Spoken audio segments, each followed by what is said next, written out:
Hello and welcome to Inside Indiana Business. I'm Gary Dick. More and more people are planning trips based around food and drink, from wineries and breweries to farm to table or farm to fork establishments.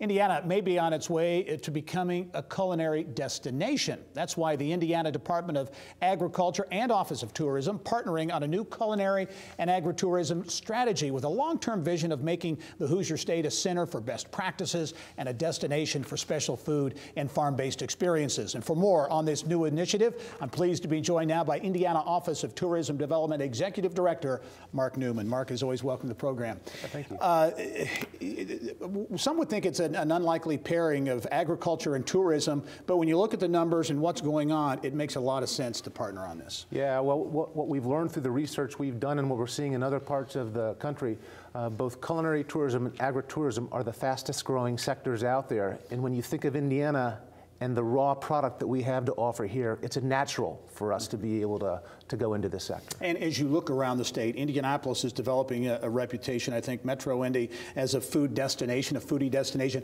But there are pockets all over the state of Indiana that are emerging. As you mentioned, I think the biggest distilling attraction in the Louisville region is actually in Indiana. Yeah, an interesting thing, and this was just revealed a couple weeks ago.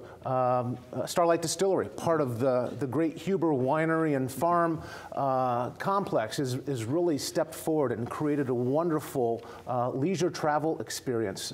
And the folks in Louisville and the region have voted it #1 among the top 10. It's the #1 distillery in the area. And as we were talking off camera, you go to Converse, little Converse, right in Grant County.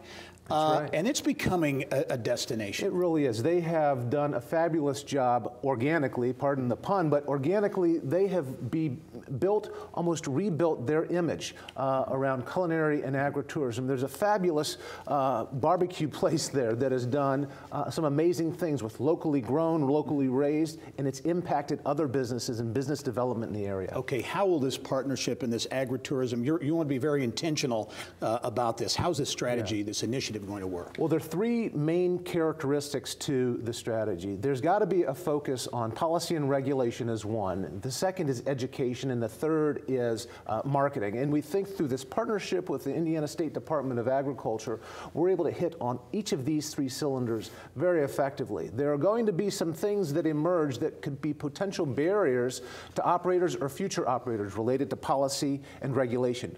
We in the ISDA can help in that regard, developing resources that these farmers, young entrepreneurs looking to get into this business, we can help them with those educational resources and also give them the megaphone. And as you mentioned, a lot of assets that exist. Joseph DeQuee in Roanoke, we're looking at video there. But also for our friends in Northwest Indiana, Fair Oaks Farms is an unbelievable agritourism destination already. Yeah, I mean, we're so fortunate. It is the only agricultural theme park in the entire United States. 600,000 visitors pass through their turnstiles on an annual basis. For us to be able to leverage that and to be able to show what modern day farming looks like is really an attractive asset for our state to embrace and for us to be able to use as a tourism driver. Mark, how about the impact potentially that you see for rural economies?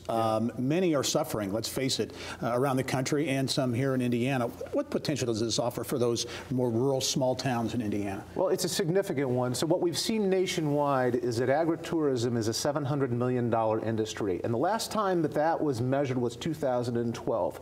The projection for 2017, this is a study that's done every 5 years, is that figure will double. So we're talking about $1 billion industry by the time we get to the end of 2017. That's significant, and we would have significant market share.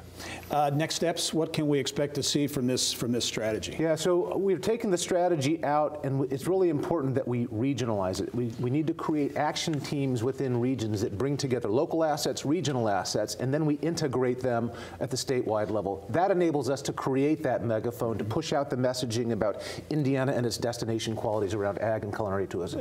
Agriculture, agritourism, and culinary initiative. You're hearing it here first. Mark Newman, thanks. A very interesting initiative. We'll be following it in the months ahead. Thanks very much.